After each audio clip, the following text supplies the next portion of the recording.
After almost 30 years of reporting at New York One, I know New York City never stops moving.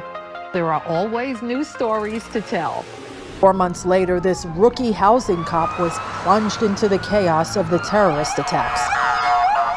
Thank you for being with us for this special presentation as we celebrate Black History Month. This would be a game changer for their brand.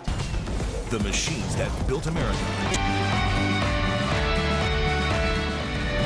Welcome to a special on-location edition of In Focus. I'm CHERYL Wills. Okay, so finally we have the father and son. Mr. Miranda, it's been Congressman, good to see you again. Good to see you, Cheryl. Good to see you up here in Washington Heights. It's good to be back in the hood, I'm telling you. After all the remote work we've done together, right? I know this. India Apollo was the hardest, the God woman of news. Oh boy, that's a big CHERYL compliment. I appreciate you. All right. Thank you, Rev. It's not every day that the great-great-great-granddaughter of a Civil War soldier walks into your classroom. Thinking of you, daydreaming and I'm thinking of you, daydreaming and I'm... Towers Industry, home of new music and entertainment. I'm in the building. Your boy meant what he said. I'm here with SHANI Kulture and in the building. Today, in the building, my man is in the building. Listen. Got him with us, man. Listen, this interview is extremely special. And we're going to get in trouble for this because we interview a lot of major people, and man. Listen, I can't put this book down. Yeah, you know, it's like... It's a lot going to happen today. Yeah, let me tell you why this is so special. Because this person we're about to talk about and introduce to you is one of us. And I don't mean just because she's a person of color. She's from the hood. Mm-hmm. A lot of people don't know. CHERYL Wills. Yes, sir. New York One. How we doing? I'm SHANI Kulture. The honor to be with my king. So, listen, before we start this queen. interview, you have to be able to answer this or we cannot do this interview. Let's do it. All right. What is your favorite ghetto snack? Oh, this is where we starting. That's right, because if Let's she can't, kick it off. we That's can't right. say she from Let's the hood. Kick it off from if we don't ask this So question. she can't just say Twinkies. I can't. She can't just say Twinkies. I don't know. You might have took her answer. I'm about to. Go ahead. First What's of your all, favorite ghetto snack? Pineapple soda. Okay, yeah. And Okay. Gypsy Doodles. Oh, wow. Come on Did now. she say the corn dipped in salt chip? Good enough Gypsy Doodle? to raise my blood pressure 40 years later. Hold on. What's your ghetto snack, man? Yo, listen, I eat Dipsy Doodles. I'm not even going to lie to you. It's less salty now than it was back in the day. It just ought to be. Yo, back in the day was crazy. It was crazy. It was like, and you know, we weren't looking at no nutrition Right. on the back. It was just straight salt. It was Yeah, ridiculous. they That's were a trying to ghetto kill snack. us. She wins the award. Yo, they You were know? trying to kill us. So But, my ghetto snack. But let me add one to that. Go 'cause ahead, I do randomly do Dipsy Doodles, which is good. You know, respect to you on that one. Mm-hmm. But I got to throw in classics like Butter Crunch and like Lemon Heads. Yes. You know, from back in the day. You know, Yes. with the Chico stick. Yes. You know, and a little quarter water to wash Quarter it down. water? You know what I'm saying? You had a dollar. You made it work. You know what I Yeah, mean? if you had $1, you made it work, Yeah, brother. you can't get nothing for. You can't even get a quarter water for $1 now. I mean, Yeah, come on. like quarter water. Damn, she really know. Let me You can't get a quarter water Listen, for $1. I knew we had the right one. I knew we had the right one. Public housing in Rockaway Beach, Queens, Hamels houses. And from Queens. And seventh. Yeah, see, I knew you would like that. Floor. See, I knew Shawnee was gonna like Listen, that. what You know part I'm of gonna Queens, jump Shawnee, in? you from? Hollis, Hollis. Queens. Okay, we know Hollis. Yeah, Yes, home Far of- Rock. Well, I'm a Harlem, Brooklyn dude. I'm raised between Marcy and Polo Grounds. Okay. But my okay. ghetto snack is cheese doodles and grape soda. Yes, sir. Oh yeah, you That ghetto. was Did that too. That was my ghetto snack, You man. ghetto. But that's that why. was the appetizer That's before right. the Gypsy Doodles. Well, listen. That was like For 75 cents. some people, that's the main course. Man, what Some you do people, with that's the the main other course. 25 cents? Huh? Because that's like 75 cents right there. That's Soda right. maybe 50. You know the. Well, that's if you getting them. I don't cheese want to. doodles I was don't want to get 25. nobody light, but if you got the 50-cent soda, so I'm not naming the brand, but if you got the 50-cent soda, you got the 25 Cheese cents for the doodles. cheese doodles. What you was doing Oh, with the- then I get the 25-cent cookies. There you go. Right. That Lemon was dessert, cookies. baby. Right, or That you was get dessert. 35 Strawberry. Swedish fish for That was 1 penny each. Yes. Yeah, that was a penny store. Oh, yeah. Oh, Penny yeah. store. My grandfather owned a penny store right outside of Astoria Projects. To this Wow. day, people hit me up from Astoria Projects. They Wow. called my grandfather the Candy Man. I like that. Yep. So I know every candy under the sun. Them sweetest fish is no joke. Yeah. I'm Definitely. talking the old school candy. So we're gonna have some fun today. Yes. You've interviewed some of the biggest people in politics, sports, and entertainment. What is the most challenging interview you've ever had, and why was that interview challenging? So I would say the most challenging interview I've ever had was with the first woman president of an African country, Her Excellency Ellen Johnson Sirleaf of Liberia. Really? First woman president, and I was so nervous. It was challenging because, you know, she's no nonsense. You know what I'm saying? I see her. I made a mistake. I was like, so you're like a female Nelson Mandela. She ain't like that. She didn't like that at all. And I was just like, oh, my, you know, as a journalist, Right. you interview the head of state, you say something and she didn't, you know, because she's humble. And she is a female Nelson Mandela, but she didn't like me saying that and she didn't know how to respond, and I just backtracked and just moved on. But she is.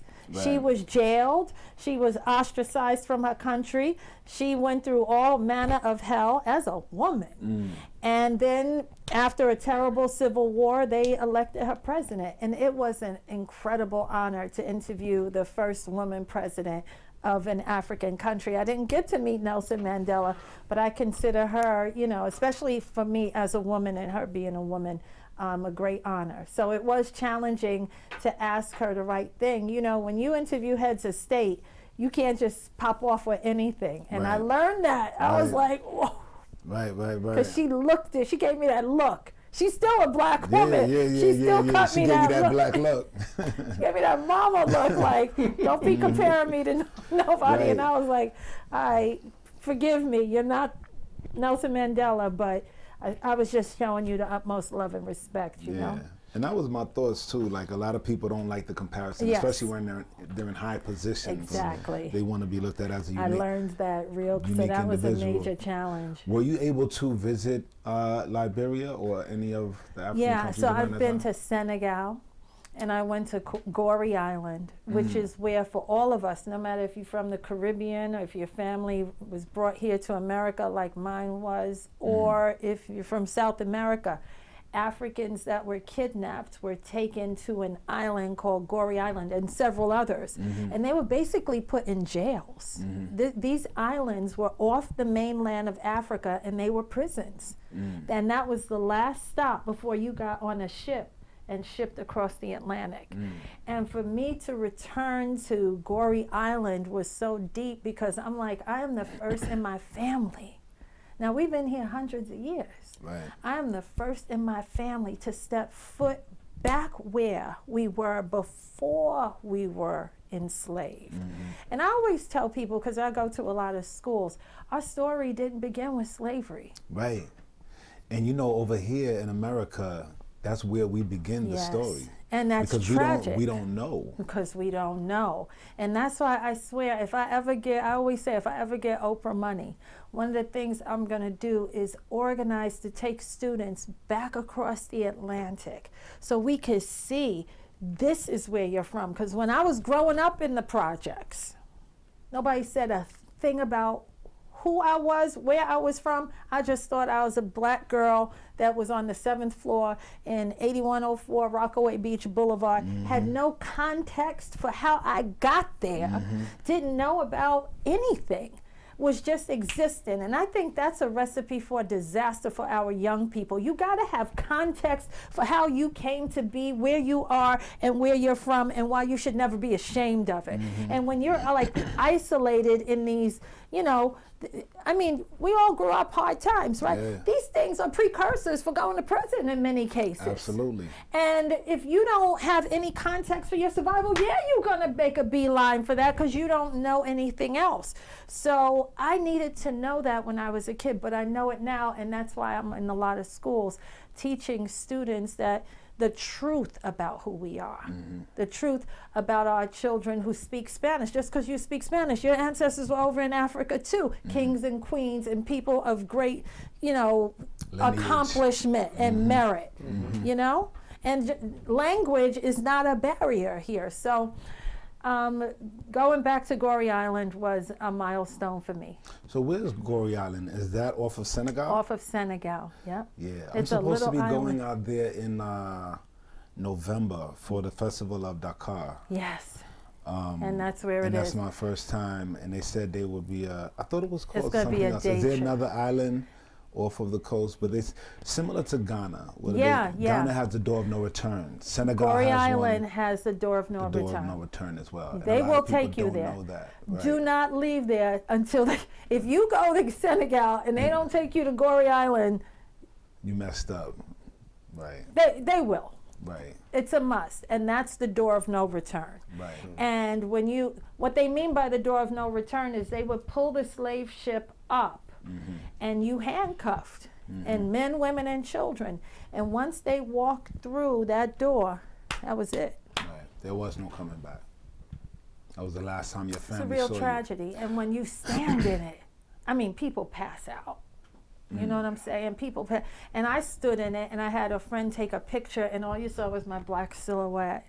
And I thought that was deep because it kind of wiped my whole, all you saw was black, and you saw the frame of my hair and my arms. And I was like, yeah, there's something deep about this picture, because it kind of said your face don't matter, because it was like so many people that walked through this door. Right. So I am so grateful to them for saving it exactly the way it was, Right. so that when we go back, it's feel like it. you feel it. The prisons, they put the babies in the prison.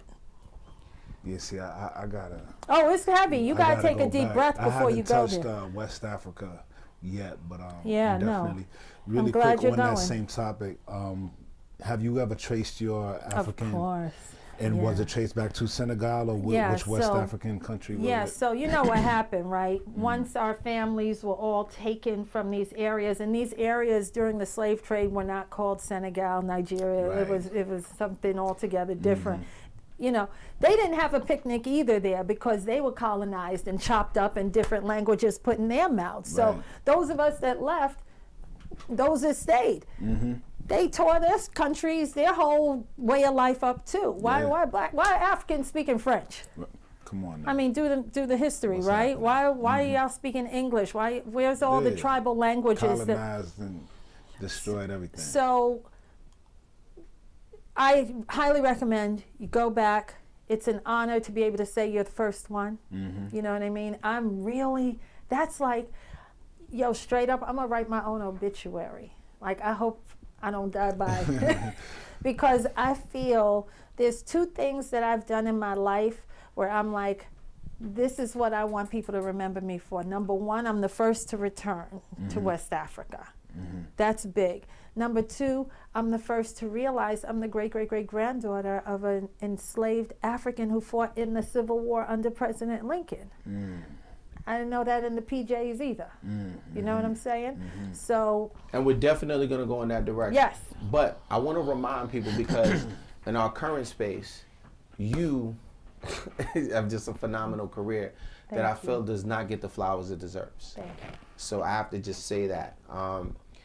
But I need you to explain to the people, what is the difference? Because you're on pretty much every day live on air, and you have your Sunday show. What is the difference between your 10 to 11 show and your In Focus on Focus. Sunday? Right. Tell us the difference between that. Like, Right. why is there? Why do you Yeah. have that and that? I'm Most people glad- don't have that. They have either this or Yeah. this, but you playing on both sides of the field. So talk to us about And what after is the 30 difference. years, I'm very grateful for that.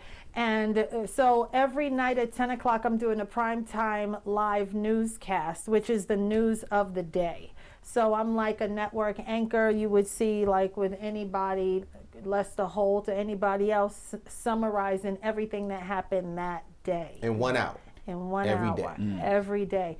But my Sunday public affairs talk show, which I had the honor of having you on, is about one topic, and we talk about one topic for a half hour.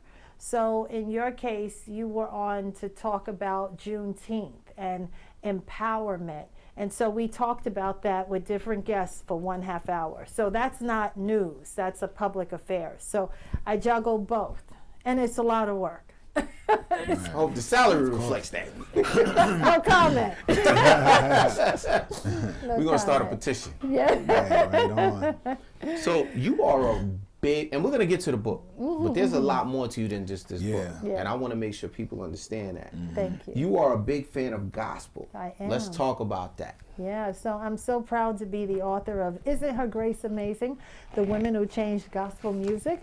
And this is a book that is near and dear to my heart. I always tell people, I'm not new to this, I'm true to this. Every woman in this book I knew because both of my grandfathers were pastors. And both of my grandmothers were missionaries in the same movement, a strict Pentecostal church. So my parents met in that church. So I grew up with all of this music. And when HarperCollins and I collaborated on it, there were so many people I couldn't even fit in the book.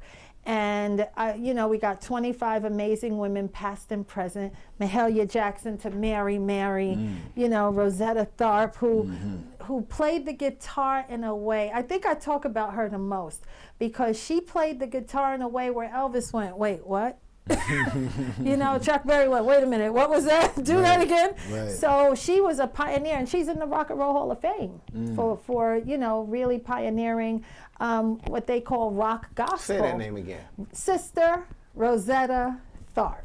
Tharpe. And I know you brothers are big on hip hop, but you can't tell hip hop story without starting with gospel, because gospel gave birth to everything. It gave birth to the blues gave birth to R&B gave birth to hip hop. So there's a continuum, right, through everything.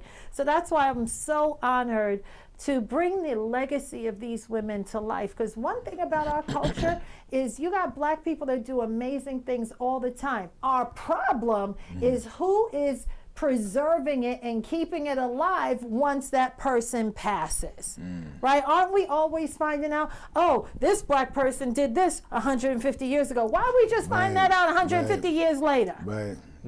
Why are we just celebrating Juneteenth as a federal holiday in 2022 when it dates back to 1865? Right. I hear that. Absolutely.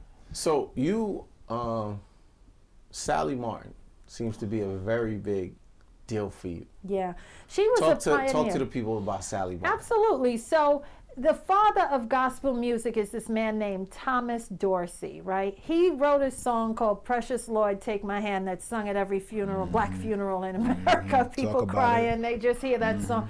Well, Sally Martin was right by his side. And what happened when they started to turn gospel into this franchise where churches were like, yo, these songs, we're going to sing that. And we're going to sing this. And we're going to put this song on wax. And Sally Martin was like, ho, ho, ho. This could be a business. We can't just keep giving all these songs away. Right. And so she had her own gospel group.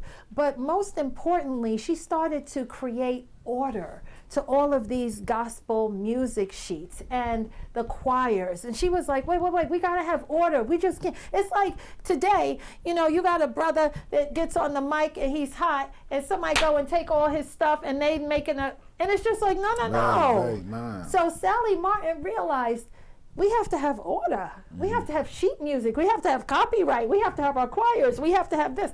So she is one of my faves. She was business minded.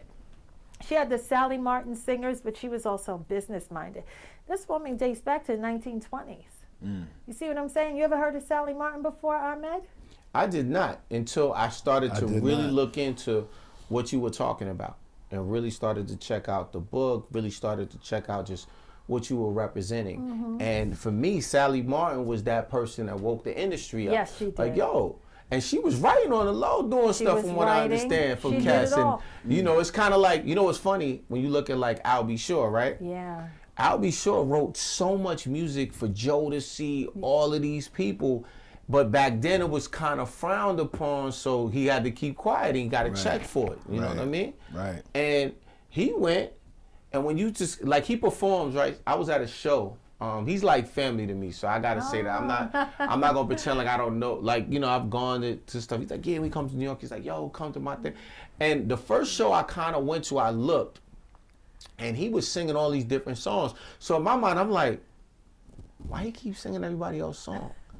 And I spoke to him at the end. I was like, he was like, yo, you enjoy this? I said, yeah, you know, I'm backstage. You know how it is, we backstage, we drinking. And, you know, if I probably was sober, I wouldn't have asked him. But I was drinking, and I'm like, fam, listen, Mike was singing everybody else's joint. He said, I wasn't singing everybody else's joint. I was singing my stuff. He was singing his stuff. I know what you mean, that's your stuff. But I know Jodie sang.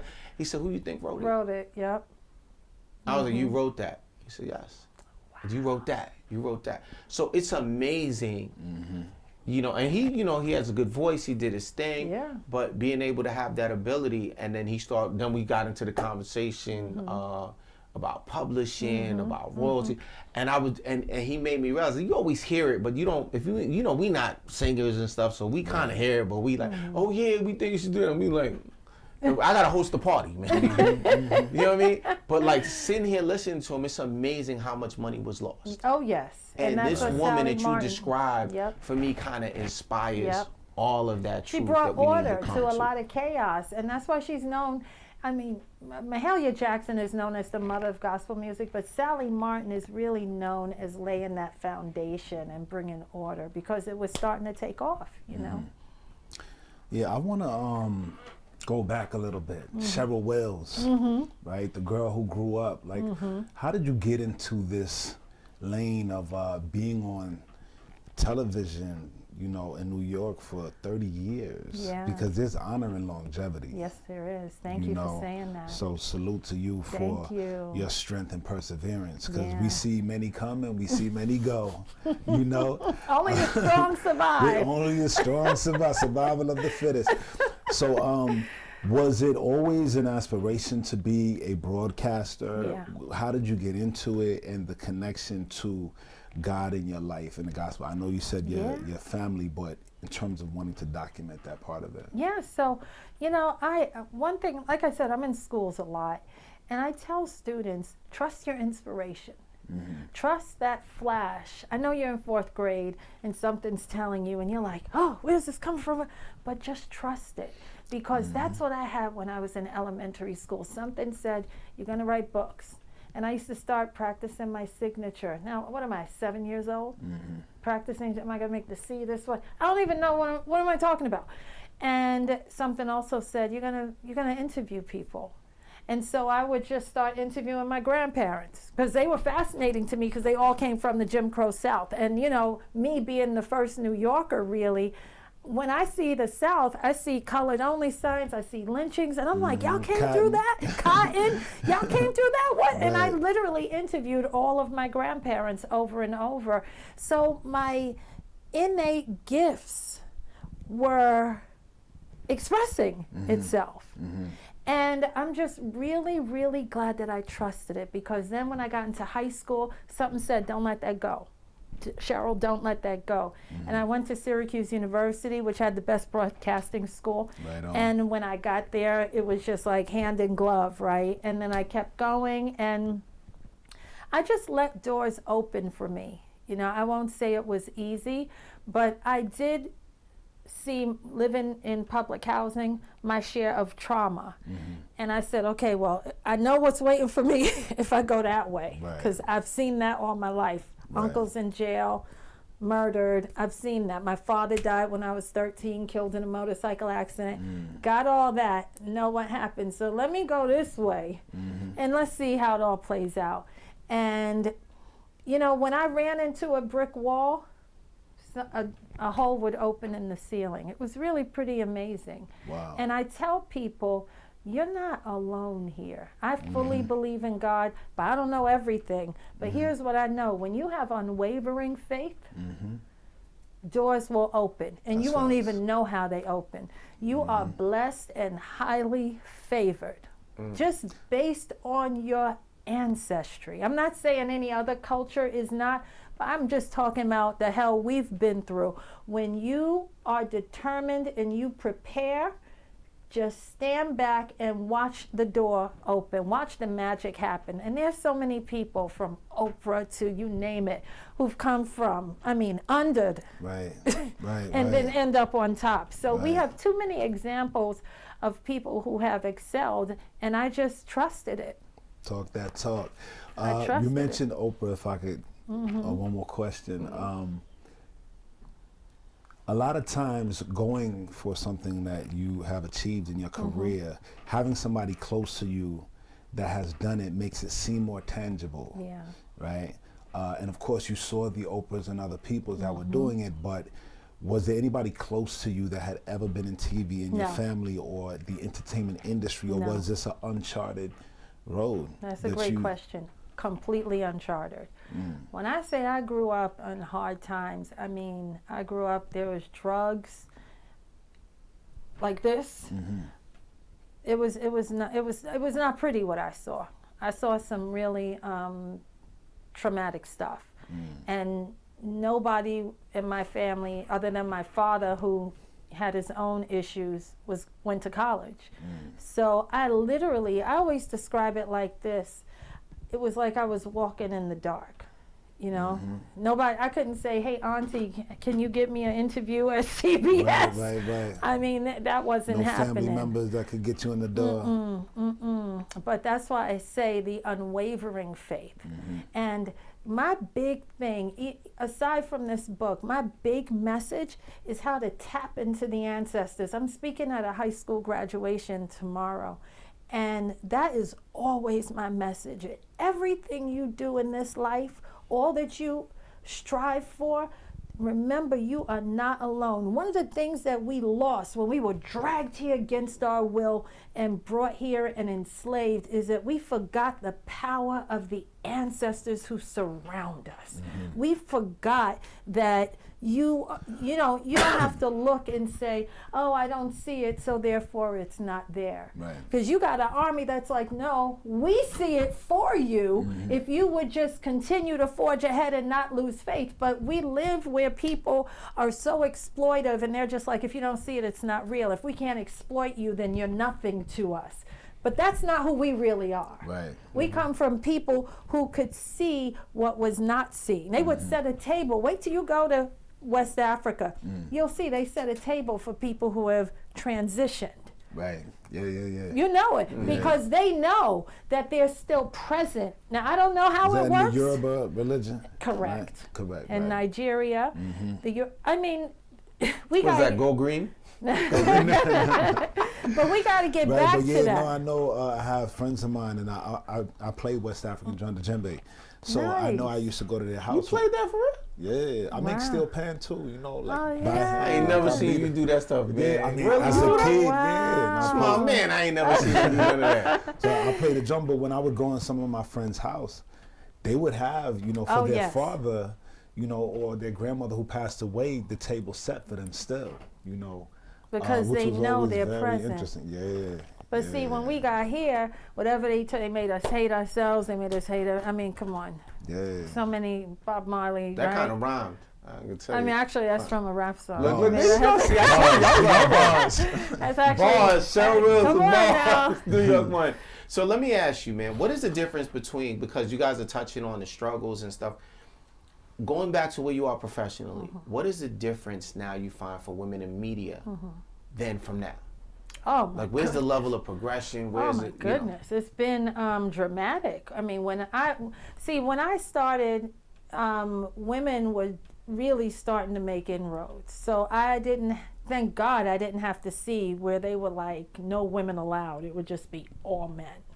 And they might have one woman, almost like a dog and pony show. And here's Barbara Walters to talk about sewing or something like that.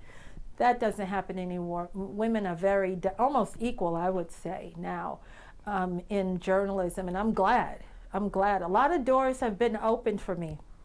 Before that, it was all white male. You know what I mean? So I'm glad that African Americans opened the door for me, and that's why I keep the door open for others to come through. Right. Now, I'm going to get a little controversial, but I'm not really asking your opinion. I'm more so asking what you're seeing as a journalist. Things are coming. you know, in our present day, Roe versus Wade. Yeah. Did you ever think we'd see this day? Yeah, I mean, Friday, June 24th, that dropped, and we knew it was coming because of the leak. But the actual verdict, the actual, like, the hammer dropping and saying this is what it is. You know what I said on the air? I said, we knew it was coming, but it was still a shock. And countless thousands of people broke out in protests from all over all corners of this country. You know, I got to reserve my opinion on these things as a journalist. That's why it's simply, did you ever see it? Yeah. But no, until it leaked, I didn't see it coming. I don't think any journalist saw it coming because it was established precedent that had been upheld over and over. And I'll just say we are living in an incredible time, and it makes me wonder what's next. Right. Now, will Brown versus Board be next? You know, I think this has, if this doesn't wake you up, nothing will. And you have to remember the African American existence is very fragile. It took Supreme Court rulings to integrate schools. And what we just learned is that what the Supreme Court giveth, it can take away. So Brown versus Board in 1955, how fragile is that now? So let me ask you this, Very. kind of a piggyback to the thing. And again, you're a kid with tons of people. How do you think this is going to affect healthcare, voting, inflation? Do you think it's going to have any effect to that matter? Or? Oh, of course it's going to have a direct impact. We are living in inflation that hasn't been seen in more than 30 years. And voting, the midterms are coming up. I think most certainly, for all the people that sat out and didn't vote, I bet you're going to get on that line and vote now. Because clearly, and listen, Americans have a right to make their voices heard, okay? If you're, whatever you're for or against, you have a right to be heard. You have a right to express. I'm not saying you shouldn't, but a lot of people in this country don't vote, Ahmed, and I'm so glad you brought that up. And I mean a lot. For a civilized country, too many do not vote. And there are lots of people where they're saying, good, don't.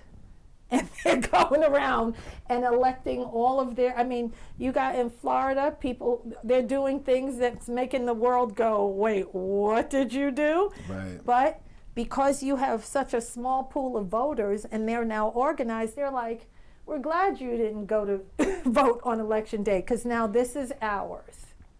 And I'm like, whoa. And I think that's not what's not taught to our people is that we're like either yay or nay, and then they have this abstention, right? And people don't realize that they go, oh, I'm just gonna abstain. I'm not gonna I reserve judgment. I'm gonna sit back and not. But what you don't realize is by doing that, it's still a vote in the negative because you're not supporting. Exactly. So I think have that's to where, make you know, your that's voice- my personal opinion. I'm not suggesting that that's your opinion, but you know, that's my personal opinion. I do a show on In Focus right before Election Day, telling people the importance of voting. If you don't vote, don't complain. Right. Definitely. So I want to get into, isn't her grace amazing? So the beginning inspiration, we know, you stated before that a lot of times our history gets erased, right? And people who have done monumental things, if somebody isn't continuing their story, it is soon forgotten a generation later, and maybe not even that. Not even that far. That's right. You know, a year later. One, the title is a playoff of Amazing Grace. That's right. Isn't Her Grace Amazing? And this is specific to 25 black women. That's right. Who have contributed specifically to gospel music. That's correct. So tell us a little bit about the book. Yeah, so I'm so proud of this book because we bring the legacies of women back to life who were once larger than life.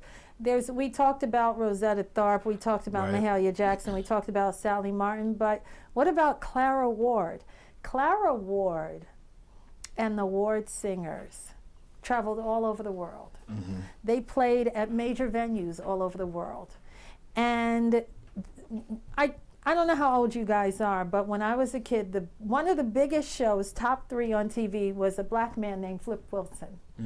And he literally was larger than life, as big as they come. Right, right. He had Clara Ward on there with her singers to play their tambourine and dance in the spirit on his show. And that showed you the power, the fact that he invited this gospel group to sing and shout on his stage, which was watched by millions. Remember, we're talking about 3 networks back then, NBC, CBS, ABC. There wasn't anything else other than a few independent It wasn't stations. no Netflix. No and Hulu Netflix. And So all of if this Flip stuff. Wilson had you on, you were doing it. And again, he was the top 3 show. And, you know, who knows about Clara Ward? You gentlemen heard of Clara Ward and the Ward Singers? No. And this is- Lightly I have. yeah, Honestly, lightly I no, have. I'm glad you did. But the average person that I've spoken to over the months has said no. And that's shocking to me. Right. She performed all over Europe, South America with her singers, flying all over the place. She died in the early 70s.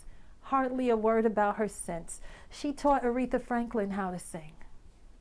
She was sitting in Aretha Franklin's home all the time. She dated Aretha Franklin's father, C.L. Franklin. You heard of T.D. Jakes, right? Absolutely. Okay, C.L. Franklin was like the T.D. Jakes of his day. Had the biggest church in Detroit. Right. People came from all over. Dr. King, everybody. It was just like C.L. Franklin, he's the one.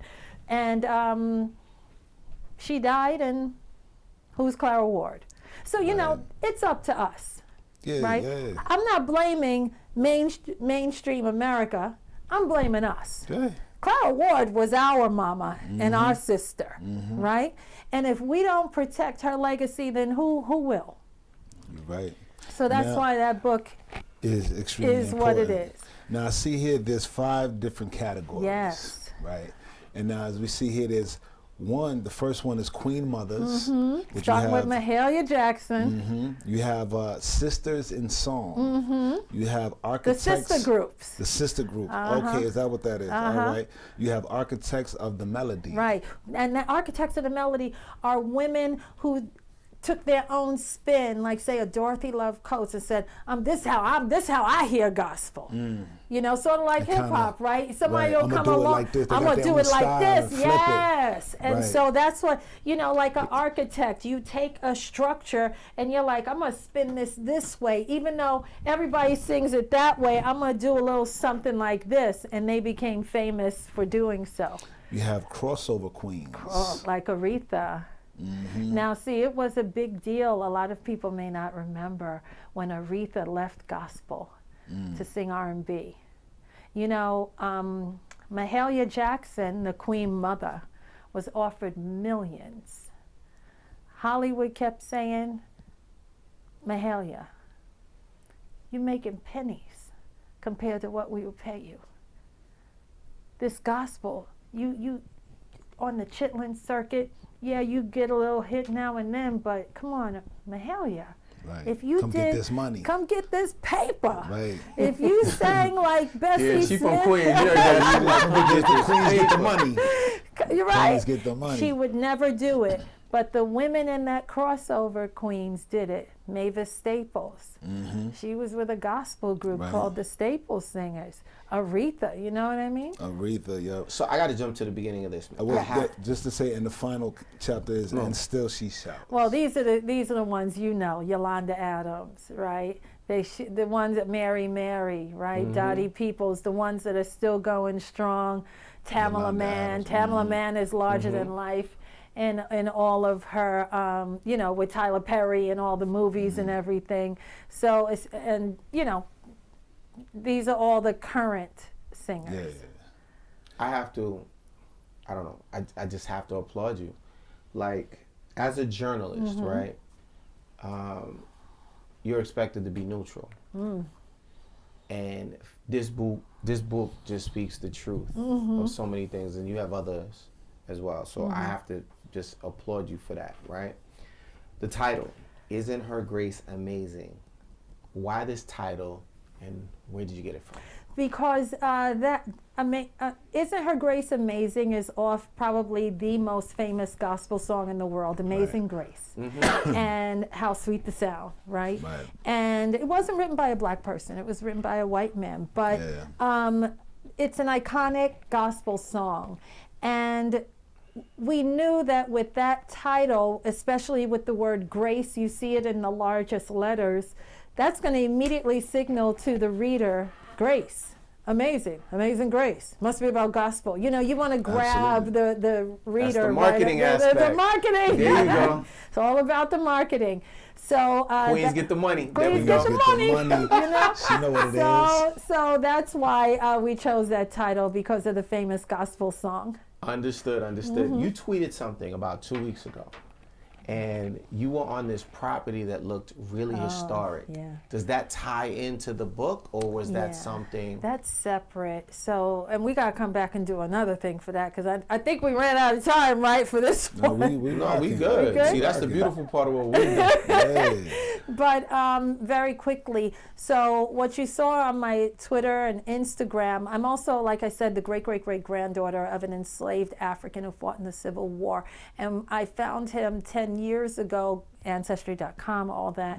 And in the 10 years since, I've been in schools, I've been teaching, I've been, you know, giving to students what I didn't have. Because it really, gentlemen, it makes me mad as hell that when I was sitting in those public schools and junior high schools, high school, even Syracuse, I went through my whole educational experience not knowing I was the great-great-great-granddaughter of a slave that fought in the Civil War, successfully emancipated himself. 1863, 1865, he's in Lincoln's army. Are you kidding me right now? And I'm sitting in classrooms learning about Confederate soldiers and can't even raise my hand and say, one of my ancestors fought in that war. Come on now. So once I found out about this, I realized I have an assignment. Where is he buried? And initially, when I did the, you know, checked all the military cemeteries, it was like, all right, Sandy Wills, I'm CHERYL Wills.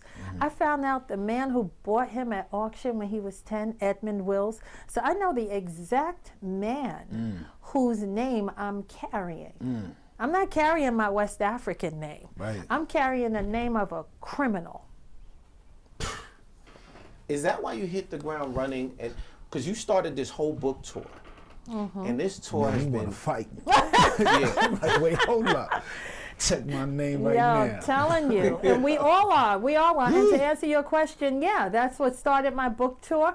That's what started. But your tour has been targeted towards our public educational system. That's right. And I notice you're charging, you're really going deep into our elementary, and is that what triggered that? Absolutely, because I found your run. Like, normally people do their book tours, they want to get with the older crowd with the money to buy the books. Give me to the little ones. She's taking the babies. That's right, because that's how you change the consciousness of our children, by getting to the babies, so they grow up to stop calling themselves the N-word, so they learn where that name actually came from, so that as they grow up, they'll be empowered, and all these predators in our communities and public housing and so forth, they'll think twice and maybe give it a beat before they say, you know, all you here to do is sell drugs and you going to jail or a grave anyway, so take this money, here's this 500, and they sign in their death warrant with even knowing what they're doing. So that's why I'm going for the babies, because you can't change most grown folks. Right? Most grown folks are set in their ways. You say, yo, you might want to stop calling yourself this filthy name that the white man called your great-great-great-grandfather. They'll curse you out. A child, I could get to that kid. I could say, let me be clear. There's no reinventing. And don't tell me you own that word, because it was never yours to begin with. A word of hate is a word of hate. You can't say, oh, well, we're going to, no, actually, there are people who are like, good, keep calling yourselves that. Give them all the money they want. That's why I'm dealing with the kids, because when I get older, I want to see this eradicated from the mouths of our beautiful black and brown children. That's why I'm in the schools.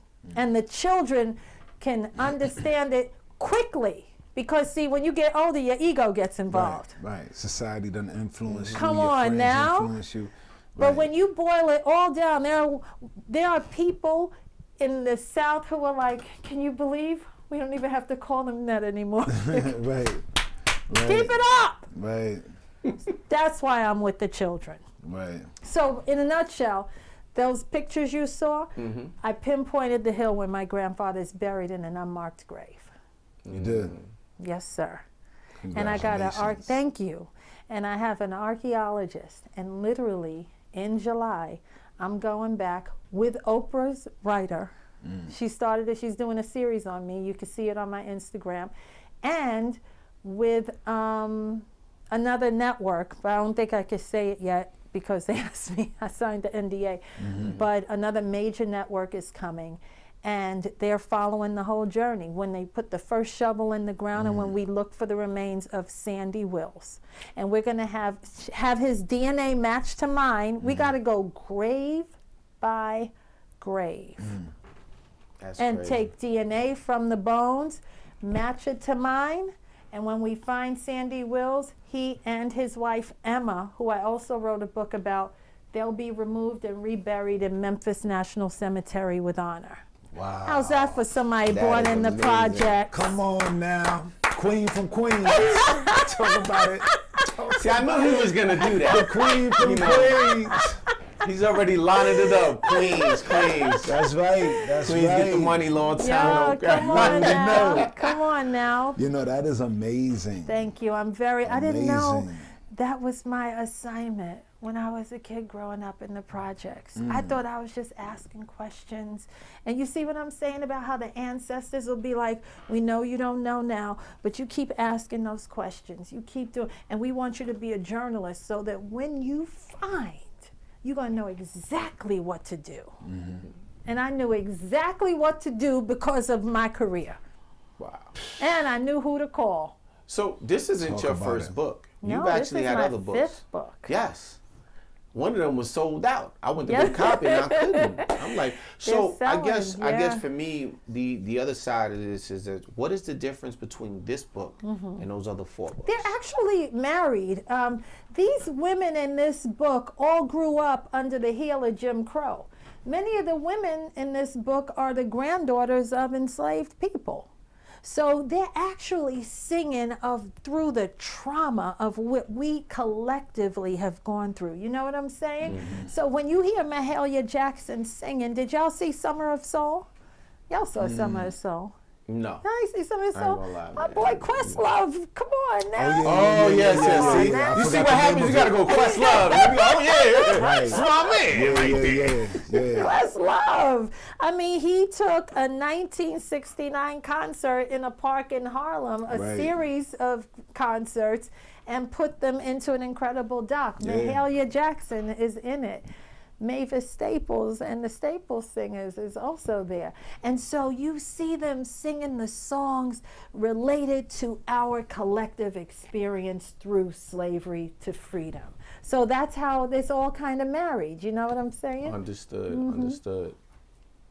So, and speaking about the urban community, you know, when you're in the neighborhoods that we come from, there are churches all over Yeah. the place, right? You know, and they're not all huge temples. Yeah. You know, some of them are just these storefronts. I was in a storefront. So, how do you feel about the storefront temples and the importance of them in our neighborhoods? You know, it's very interesting. I was absolutely baptized into that world, literally and figuratively. Both of my grandfathers were pastors, like I said. And growing up in these little storefront churches, it was really intimate, and there was also something very sad about it, because a lot of the people that would come in were so broken. And they would come in, and my grandfather was offering salvation, and he would baptize them, and little me would be sitting there watching people get baptized. A lot of the people were alcoholics, on drugs. I mean, you know what this world does to our people, you know what I mean? All the things, they put it right at your doorstep. They don't put education at your doorstep, but they'll put code 45 at your doorstep. That's right. And then when you're addicted, you know, they go running like, oh, well. Right. Look, you did it to yourself. So my grandfather would see all of that, and the homelessness and the trauma and the violence and everything, and he would preach to them and offer them salvation. And little me was sitting there like, you know, watching this drama every day in a store that a storefront that he literally built by hand and turned it into a little church. And so it was really fascinating to bear witness to that. And my grandmother was his partner in this, and she was, you know, on the piano, you know, singing beautiful songs. Wow. And people would be crying, and I'm sitting on the piano stood next to my grandmother, and I'm like, oh. And I would, you know, one of the most, I don't want to go too deep into it, obviously we're talking about a lot of things, but, you know, one of the things that I will never forget is seeing people catch the Holy Ghost. It would scare. I was like, whoa. It would scare, because I remember, I'm a little kid. Yeah. I was born into this, and I would see this, and I would just be like, get behind, you know, Right. For sure, get me out of here. Yo, that was some. This don't feel godly right now. No, this just feels like a horror flick. And for my grandparents, it was like, yes, and they would make them say something over and over quickly, and I would see foam coming out of the mouth and people shaking, and it would scare me to death. For sure. And, you know, it was just an incredible thing. I swear I'm going to make a movie about it one day. I swear, because it was an extraordinary thing to bear with. A lot of them came out of Astoria projects, you know. But it was humbling too. Right, for sure. And my grandparents prayed for me. You understand what I'm saying? They also prayed for me. And they never imposed anything on me. They never told me I had to get the Holy Ghost or anything. And I remember I would come in with my, you know, once I got of age, I have my earrings, put on my little lipstick. Had your door knockers. Come on now. And my grandfather would be like, what are you doing? Right. I'm trying to teach these people to be holy. What are you doing? Right. And I'd be like, so let me And you ask got holes in your jeans. And you Come on now. I was a 70s, 80s girl. Right. And one time my grandfather was just like, I'm trying to teach these girls how to live holy, and you, my granddaughter. And I would be like, so grandpa, and I was respectful, but I did have to ask him this. I would say, on Monday, I'm going to have my earrings and these jeans and everything on. So are you asking me to be a hypocrite on Saturday? You smart. And you know what he said? Nothing. Of course. I'm surprised he didn't say go get the switch. You know, that's Nah, true. but you know when you hit Because it with you know the that- real, they gotta respect it. Yeah, it 'Cause goes truth back is to what truth. you're saying. Truth is truth. It's harder to change Truth older is people truth. and their perceptions on stuff, and there's a certain practice that is there. So I remember that, like, you know, you really, as a child, you really can't challenge the older people. They don't want to hear that. They just want to hear, why I got to do, because I said so. But I respected him. Yeah. That he was just like. Yeah, because when you hit your parents, not to go down this lane, but when you hit your parents with the truth, even though you don't want to test them and you do respect it, because especially if it's somebody who's a minister, when you say, look, you want me to be a hypocrite, everything he stands for is to not be a hypocrite. So at that point, it's like you got to be yourself. You know, I remember hitting my mother with that too. But it was when, because my mother's a teacher, and she wanted me to have a profession that wasn't in the entertainment industry. Of course. And I was pursuing, I was outside You had doing to what do I your had to passion. do. And when she was being aggressive about me doing the school thing and doing it the way she wanted, I stated to her, I said, but don't you want me to be happy? Isn't everything that you did to build me to this point was for me to be happy in life? Wow. And similarly, What you gonna say to that? because truth is truth. Truth is truth. You want me to be your version of happy? Or do you want me to be happy Your and authentic pursue self. what truly makes me happy? That's See, though, deep. me, I'd have been like, he about to get it. Right, and the thing is, I thought I was going to catch it too. But you know, again, truth is truth. And it Truth just is reminded me, true. because it's one of those moments that you didn't know that you were going to hit them Exactly. with something that stopped them in their tracks. Because Exactly. you never shut your parents up. That's but when you say right. something and they're kind of quiet, you like, wow, that was a real moment. Yep. You I know? will never forget that. Yeah, like, and she reminds me of that to this day. Wow. She says, I remember you came to me and you was like, don't you want me to be happy? Wow. And look I at you didn't have- now. And look at you Right, now. look, Is she proud? Is she? Right, now is she? Shani That's Kulture, my that's son. He don't live with me. He got his own car. Right, turn them on in the morning. You know who my son is? Shani Kulture. Right. And I'm you know. So, but Right.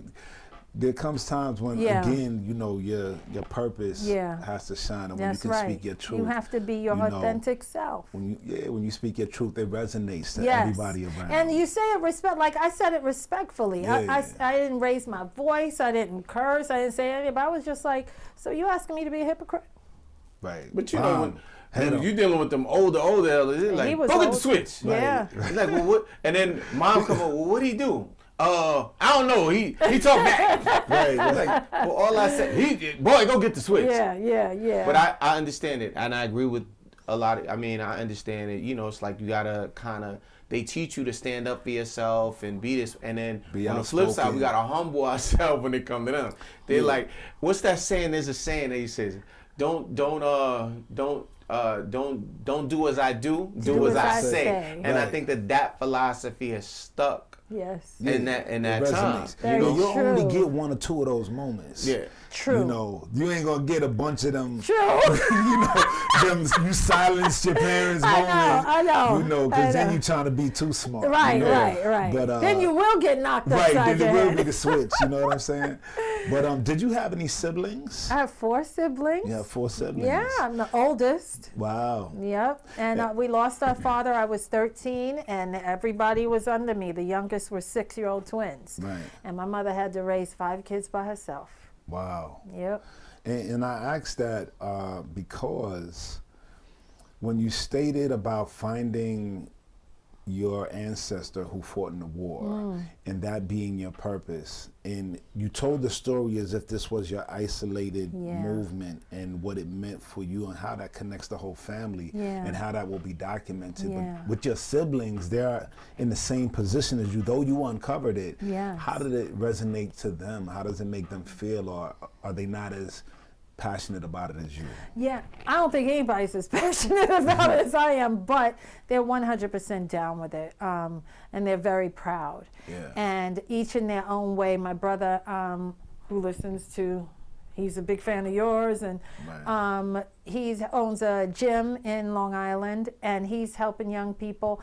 And everybody's doing well. Even my brother, who has autism. You know, he's doing his cartoons. We speak at schools to raise awareness about autism.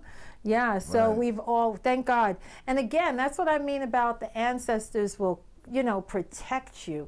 By all accounts, our family should have been destroyed after my father died. But we had a strong mother, and everybody just made the right moves. And we made mistakes, don't get me wrong. Everybody made mistakes.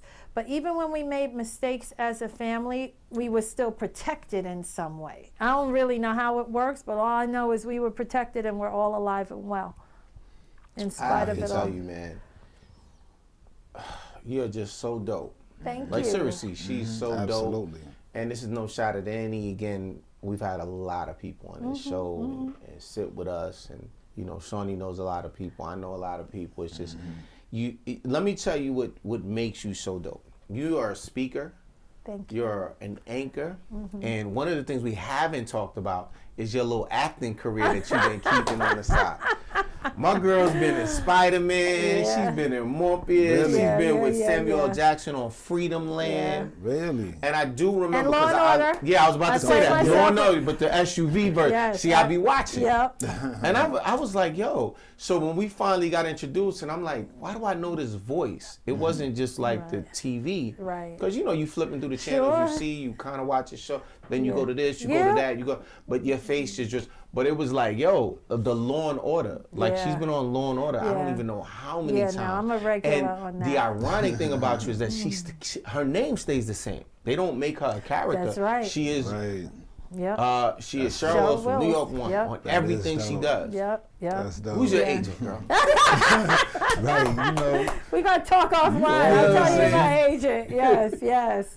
But it's a blessing, and I'm so grateful. You know, like all of us, right? We all got to know a little bit about your story too, Ahmed, and it's an amazing story, you know, going from humble beginnings to making your dreams come true. And we should all be proud of ourselves. We really should, because we live in a country where we are set up to fail. Facts, 100%. 100%. We are set up. And when you make it, I have some friends in high places making major money. And they'll sit in a boardroom, only black person, and somebody will go, "Oh my God, you speak so well." And I mean, you got to take a beat when somebody says some ignorant ish like that to you. You know what I mean? Yeah. And but you know what that's really Like, saying? I got my education. Thank you. But you know what they're really saying? Wow, why didn't you fail? Right. Yeah. You were supposed to fail. That Right. Like Right. not only are we set up to fail, but people are shocked when you don't fail. Right. That's what that is really saying. Like, how did you learn to speak?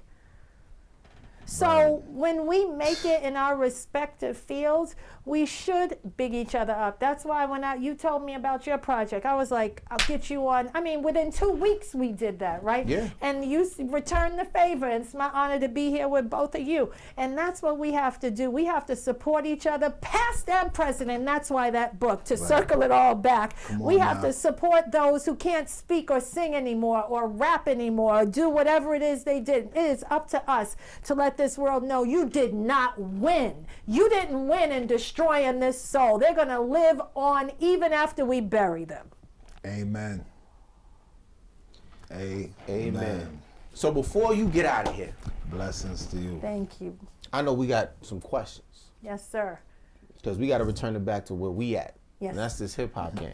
You know God, what I mean? let's talk hip hop. Sweetest Fish or Sour Patch Kids? No. Sweetest. Look, she went in there. She I'm ain't ready. cheated. We about to Come throw you on. some curveballs. Come on now. Let's I'm see a how it child. goes. I'm a child of Shorty hip got hop. his two, I got mine too. I remember when the Sugar Hill Gang. Now I know all Hold the on, hold words. on. Come on now. Okay. LL So we Cool can test J. you on some Come bars. on now. She said You she about to knows spit Sugar some? Hill Gang. You She about know to- Roxanne Hold on. Shante. I've interviewed Roxanne. Look, she Come on. Queen, so I know she know Roxanne Shante Nas, early. Queens, Yeah, that's my Bridge. big sister. Come on And MC now. Shan, And, the Brother Bridge. Come on, Tribe Called Yeah, Quest. Come on now. Shawnee is family to me. I love Shawnee. Yes. Gotta give her rest in peace. She just lost her father last Oh, week. I'm sorry. So she's on her way to South Carolina to go handle some stuff, man. So I mean, It's I'm a always sad thing, calling you know what I all mean? of them. You know what I mean? Yeah. To always big them up. You know, the Yeah. old school hip hop. I love them. So here go your first question Uh-oh. from me. Your favorite whack hip hop song Oh, and why? oh, I told you we throwing curveballs over here. that's a curve. You not gonna come in here and listen. You're not giving no boozy questions here. favorite whack. What's your favorite whack hip hop song okay. and why? Doing who's the guy with the nose? Oh, yeah. Humpty. Humpty. Do the Humpty R.I.P. Hump. R.I.P. It was so whack because it was, you know, he was like clowning and, you know, he wasn't true hip hop. He was just kind of like, let me do this, let me Yeah, it do was a that, big let me do that. spoof. But I gotta give it to him. He had his 3 minutes of fame Yeah. or whatever. And you liked it, right? You find yourself Come doing the on now. Humpty in the But mirror. only for 30 seconds. Only for 30 seconds. Yo. All right, Shawnee, you go. What's your Bless favorite? up, Shock G. Humpty. Yes, definitely. The Humpty. All right, so the worst job you ever had? Oh. And why? The worst job I ever had and why. I worked for a travel agency. I was in high school still. And the boss, I was making so little money. And I was trying to save my money for the class trip. And somebody found out, give her another $1 an hour so this girl can. And they were like, hey, the boss told you, his boss is giving you an extra $1 an hour, so it's gonna be $4 or something. It was something ridiculous. And they were like, yeah, you should go say he wants to tell you. And I went in, and he closed the door, and he tried to kiss me. Yeah. And I slipped out I don't know how to this day. Like he went and I just, because I was so like I was really super thin and fast. Right. And I just slipped right out and opened the door and left. And he never, and then I left. And I was like. But did you get your $4? You know what? They sent me a check. I'll They never paid forget you, right? that. They paid me. And I grabbed my bag and I And left. I'm joking and I'm being funny, Yeah. but it's a serious But thing, yeah, right? yeah, Because that yeah. happens to a lot of our women in all Yes. industries, no matter what the color line Yes. is. And what's crazy about it is, notice how they sent you that check. They That's sent me exactly that what they check. do. They make sure to pay you for the time Yep. and end your joint. And, Yeah. and that's the craziness, And I remember I man. grabbed my bag and I walked out, and I didn't, I wasn't sophisticated enough to report it or call, I didn't Right, know. right. Because I never gave him a chance to, but he tried. Like if I had been with it, he'd have, I guess, laid me down on his desk. For sure. But I was like, no, there's a legacy of you doing this to our women. You will not touch me. Right. And I grabbed my Did little the little book snake bag. move, I did my right? snake move. I was like, so that was the worst job. Gotcha. Wow. And that's why. Wow. I feel you. Okay. Favorite hip hop movie and why? Oh, favorite hip hop Testing movie. your hip hop card. Oh, okay. Kid, come up in here and say you would. Okay. Go Kid ahead. and Play. Kid and Play. Okay. What was that movie called? Where they doing the House dance? Party, House Party. Which one? One. There was 4. There was 4. Number 1. Number one. One was Why? the best One one. is always the best. Because the dancing was sick. The dancing Right. was sick. Okay, we give you that one. Yeah. Right. And what was the your And Martin Lawrence was new. Martin, he was the Yeah, DJ, he was the brand DJ. new. Full Bilal. force was Bilal, in there yes, with the bad Full breath. Force, Yeah. that was hot. That was hot. A lot of people came out there. Who was? Oh, a lot of people Gina. came. Gina, Gina, yes. Gina Arnold, A lot of was it? stars came out of the first Even house the lady, party. even the one that they were her partner in that. She wound up in that movie Baby Boy. She That's played right. Right. Jodie. House or Party is something like my- that. And my number the one. other dude, the father, Robin Harris. Yes. Comedian man. dude. Yeah. I R.I.P. love that him. movie. Yeah. Yep. Did you know how to do the Kid and Play? I did. Did you? Yeah, You with the was- yeah, you with was the oh yes. So your favorite game as a child? Atari. Really? That's easy. Straight up. Straight the up. joystick with the one button. Joystick, one button, red button. And Yeah. so now that's a gaming system. What game on the system was the favorite game? Centipede. Oh, you ain't playing. You ain't playing. All right, so here's a I'm bonus question because OG. you said centipede. I'm OG. Who makes the song Crawling Like a Centipede? Oh, Jackson? Reeve Jackson? Yeah, she know. Look, I'm just going. How you know that? That's my question. Crawling like Like a a centipede. centipede. Come on, I got older siblings. Man. Yes. They got Oh, the man. wax all in the house. I'm learning some stuff about Shani today. I didn't know. Yo, I'm one of 10. Yeah. Oh wow. Yeah, Wow. we dig. That's deep. So I want to thank you for coming out and hanging with us, man. I had It the is- best time. This has been a phenomenal time, I know, for myself. And Absolutely. I generally don't Myself speak as with well. people, and I think Shani feels the same way. It's just Absolutely. like, yo, man, this was just so much fun. Thank you. And you've been such an inspiration to our people because you identify with the fact that we've made it out not just through, like some people, they make it out through music. Some people make it out through sports. Right. You pursue your dream. You've come from one of the most probably notorious places in Queens. Yeah. And have made it to where you need to be. Yeah. And are still giving back.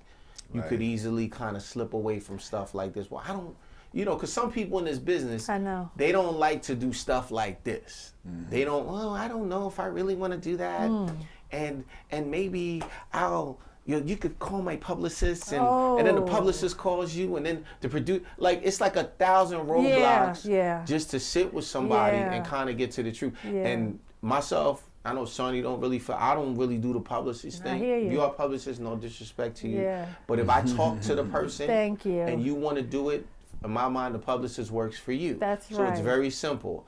I'm going to go do this. If you want to come, you can That's come. right. If not, I'm on my way there. That's But right. they don't really need to talk to you because I've already Right. communicated with them. That's right. This is what it is. You didn't set it up. That's right. Don't push your other clients on me because that's not who I was interested in. I'm interested right. in this right here. That's so right. I'm a real person. Like I don't keep want to it go through that. 100. And Yeah. if we can't keep it 100, then it would have been a pointless interview anyway. That's and this right. is not one of those interviews, man. So I Thank want to thank you. you for coming out. Yes. And I want to encourage all of our people Get it from I know I'm mama or posting it on the grandma. gram. Thank My you. man's gonna post it on the gram. Thank Make you. sure. Absolutely. Isn't her grace amazing? Yes. This is it right here, man. I This love is it. it right here. I love it. And I the got fact my that you copy. are- You know what I'm saying? Yeah, the fact that you're continuing, African tradition Yes. of passing down legacy through oral tradition and written tradition to make sure that, our lineage and our descendants are aware of our greatness. That's me all day. And I was in the school in the South Bronx not too long ago. And it was an honor. And I got a school for you in the South Bronx to come through. We doing it. Okay. PS6. We gonna be there. All right. All right. 1000 East Tremont. We gonna bring her there. Come on now. I was on Home Street. I was on Home Street. I got a boys group there. We doing it. Fifth graders. We doing it. It's Okay. been an honor, gentlemen, and Yes. thank you. I admire you both. Thank you. Y'all keep doing what you're doing and be blessed. Thank you. Queens, get the money. All right now. I was in your home with new music and entertainment. Now, you got to tell these people where they can find you, how they can get the book, how they can order it. Very quickly, CHERYLWILLS.com. Everything is there. Hit me up on Instagram at CHERYLWILLSNY1. I'm everywhere. And remind them Facebook, what time Twitter. you on. I'm on every night, Monday through Friday, 10 p.m. Primetime anchor, first Emmy Award winning black anchor on New York One. Primetime, baby. Can't forget Sunday. Get dropping it like it's In hot. Focus, baby. In Focus, the public What's that? affairs Tell Scott talk to show. holler at me, man. Yes, I'm yes, focused, yes. man. And you can see In Focus online too. Beautiful. I'm gonna send you the link of your show. Thank you for hanging out with Cheryl us. Wills. Yes, sir. Yes, sir. Queens get the money. All day. Thanks for hanging out. This was so much fun. Thank you.